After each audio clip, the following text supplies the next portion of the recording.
All right, this is Pastor Ken. He is one of the leader pastors of our church here at Life Church, and so I'm interviewing him for this project. So, Pastor Ken, my first question for you is, what were some of the steps that you took to prepare yourself for leadership? The first step that I took to prepare myself for leadership was when I was a teenager. I got under someone else's leadership and had them mentor me.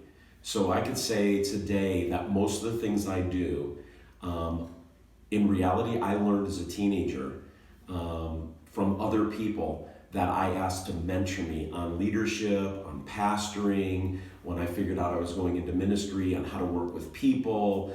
I just immersed myself into the church and immersed myself, came alongside of my senior pastor. Actually, the guy that discipled me the most, believe it or not, was the custodian of our church, who probably led more people to Christ than the pastoral staff, and was amazing with people. And I learned so much from him. So the first step was that I made sure I was being mentored. And throughout my ministry career, which has now been 34 years, I've always made sure that there's someone in my life that is mentoring me, that is further down the road from me, that I can learn from, that when I'm struggling I can go to, and then I've always made sure that I'm mentoring someone else. Then the second step is I have immersed myself in leadership literature. So I'm always reading on literature. I have gone to 23 out of the 25 now global leadership conferences, Global Leadership Summit that Willow Creek puts on. I read about leadership literature, and of course, I got my doctorate in organizational leadership. So those are some of the other things, but I'd say if there was one thing that was most important, it would be that I've always had mentors, people that are mentoring me, because that's the hands-on stuff. You can read books, but it's just head knowledge. You need to be walking alongside of someone that can really show you the practical everyday to day stuff. Well, that's really good. What has been the most challenging part of leadership? I think the most challenging part of leadership for me has been the fickleness of people. I think that's the thing that frustrates me most, that you can pour into people, and then especially when I was a lead pastor for 25 years, you had people that you thought were with you, and you had poured into them, you had helped them in all different aspects of their lives, and then all of a sudden they just decide they're going to leave, or they're upset about something or whatever, and they don't really come and talk to you about it. That to me is the most frustrating thing about ministry, is that nobody does Matthew 18. Everybody talks about Matthew 18, nobody does it. And I just think a lot of people leave the church because they're having a conflict with someone, or they have a question about something, and even though you say, come and talk to me, my door is always open, people just don't do it. They just disappear from the church. And I think that's been the most frustrating thing, because you spend a lot of time preparing, pouring into people, being with them in their celebration moments, in their crisis moments, and then to just see them walk away and go, what in the world happened? I think that's been the most frustrating thing for me. Yeah, that's understandable. What is the most rewarding part of leadership? Hands down, the most rewarding part of leadership is to pour into people and see their lives transformed. Whether it's their marriage being restored, or them being set free from something in their life, whether it's addiction, whether it's a poor self-image, to see people come alive, to see that light go on in their lives, is really the most rewarding thing. And then on the leadership level, to pour into people, to train them, to equip them, empower them, and then send them and see them actually doing it, see them using their gifts, seeing God work through them. There is nothing more thrilling to me than that, to see God move through the people that I've poured into and watch them fly on their own, because now their life has been transformed. They've been trained, equipped, sent out. That is the most awesome feeling in the world to me. I love that. Yeah, that's always really rewarding. How do you balance leading and family? I wish I could say that I did really well on that over the last 34 years. But that was probably one of the things that I always struggled with. Balancing ministry, the ministry demands. For 25 years, I was in a church where we did 6 capital campaigns, The church was constantly growing. We went through 3 building campaigns, including building a brand new complete campus on 15 acres of land.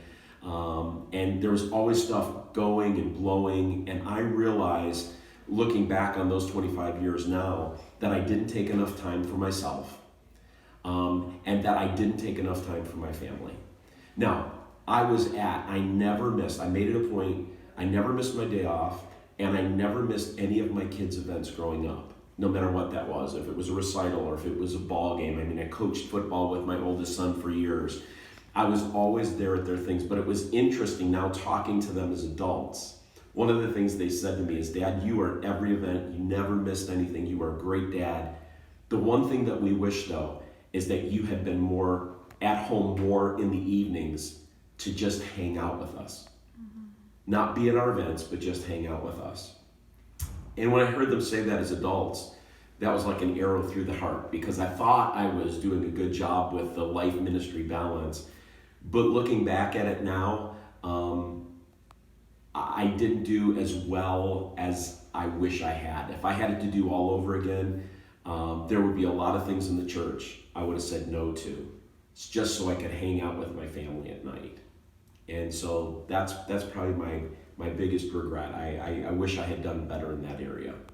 It's always hard to say no to those things at the church, but it is. And even today, as an executive pastor here at Life Church, I found myself falling into that same trap again of working, because there's so much to be done.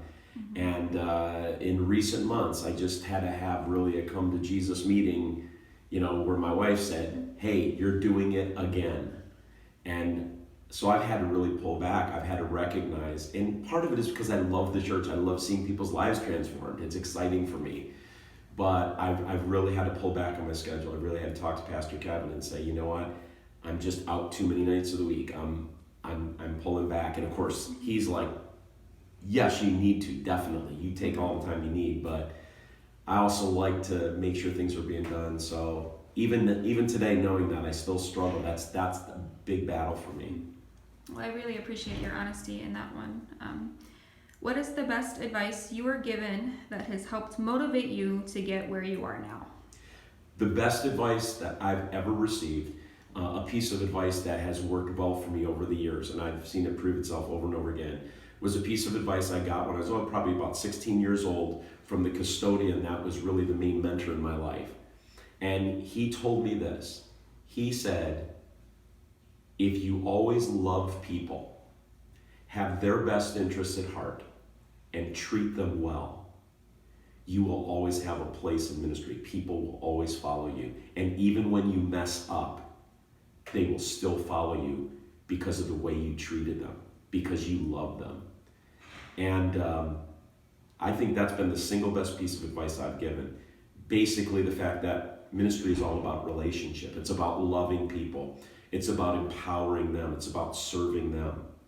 And have there been people that hasn't been true of? I've done all those things and they've got mad at me. And yes, absolutely. But in general, I would say that advice has been great, because there have been a couple of times in ministry where I've messed up royal.